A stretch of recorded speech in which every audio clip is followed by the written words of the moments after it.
Bonjour à tous.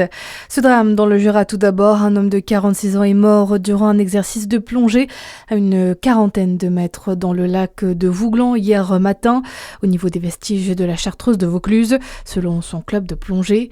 Il aurait fait un malaise sous l'eau. Il est décédé sur place malgré les tentatives de réanimation. Une enquête conduite par la gendarmerie du Jura est en cours pour comprendre les circonstances et le déroulement des faits. Une autopsie sera effectuée. Les artisans du bâtiment en Bourgogne-Franche-Comté dénoncent une situation devenue tendue face à la hausse des prix du carburant, notamment au niveau des petites structures dépendantes des déplacements et des approvisionnements. La Confédération de l'artisanat et des petites entreprises du bâtiment appelle le gouvernement à des mesures concrètes. Leur président Jean-Christophe répond à demander une baisse de la TVA sur les travaux de 10% à 5,5% ce vendredi. Dans le reste de votre actualité générale, l'Iran tout entier pourrait être mis hors d'état de nuire en une seule nuit. Donald Trump n'a pas mâché ses mots hier dans une conférence de presse très attendue à la Maison-Blanche. Une prise de parole de près d'une heure et demie où le président américain, qui a prolongé de 24 heures son ultimatum dimanche, a bien fait comprendre en théorie que cette fois, il n'y aurait pas de délai supplémentaire. Arthur Rib. Ils ont jusqu'à ce soir 20h, heure de New York. Pour nous, en France, l'heure limite de l'ultimatum de Donald Trump tombera donc à 2h du matin la nuit prochaine. Depuis son pupitre, le locataire de la Maison-Blanche a réitéré hier ses menaces envers la République islamique pour obtenir un cessez-le-feu et la réouverture du détroit d'Ormuz qu'il considère comme une priorité.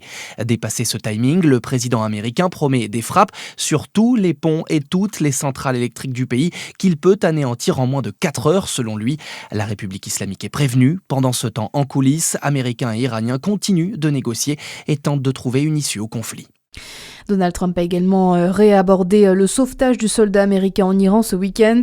Il a salué le génie des militaires de l'armée américaine et parle d'une mission historique qui a mobilisé plus de 200 soldats et 150 appareils. Le président américain a également menacé d'emprisonner le journaliste à l'origine de la fuite selon laquelle l'armée était à la recherche vendredi d'un de ses pilotes sur le territoire iranien.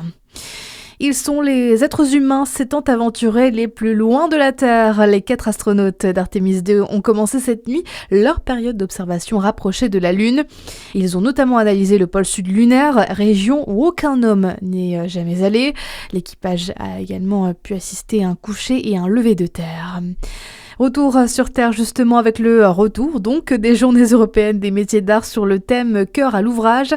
C'est samedi 11 et dimanche 12 avril dans la cour du Palais à Granvelle et à Casamène. Voilà pour l'essentiel, merci d'être à notre écoute. À suivre la météo avec nous sur Fréquence Plus.